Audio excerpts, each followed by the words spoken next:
चुनाव के बीच धर्म वाले युद्ध में सिर्फ मुख्यमंत्री योगी आदित्यनाथ का गेरुआ वस्त्र ही नहीं, खड़गे के बयान को लेकर इस पर जबरदस्त युद्ध तो छिड़ा है।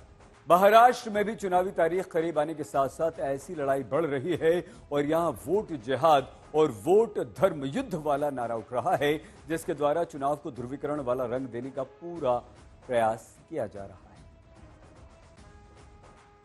पिछले चुनाव में वोट जिहाद देखा, एक प्रकार से उनके सारे धर्मस्थलों के ऊपर बैनर लगे, पोस्टर लगे, कस्में दिलाई गई और लोगों को वोटिंग के लिए बाध्य किया गया और कहा बस एक ही चीज करनी है, मोदी जी को हराना है, ये कहकर एक वोट जिहाद किया गया। हम लोग थोड़े सोए हुए थे, इसलिए कई जगहों पर हम लोगों को मात खानी पड़ी, लेकिन अब वोट जिहाद का जवाब वोट के धर्म युद्ध से हमको देना है।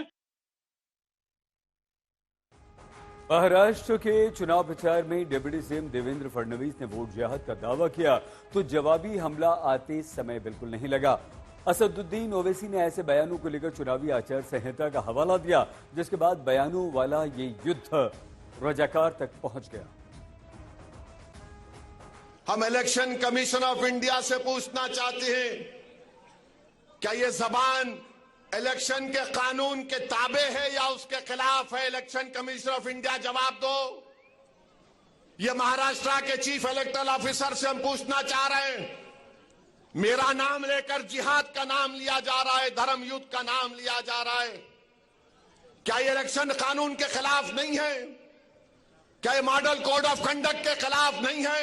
ऐसा है, ये रजाकारों के वंशज है, जिन रजाकारों ने हमारे तमाम मराठवाड़ा के लोगों पर अत्याचार किए, जमीनें लूटी, जिन्होंने हमारी महिलाओं की अस्मत को लूटने का प्रयास किया, हमारे परिवारों को तहस नहस किया, ये उनके वारिस है। ये किस मुंह से हमसे बात करेंगे?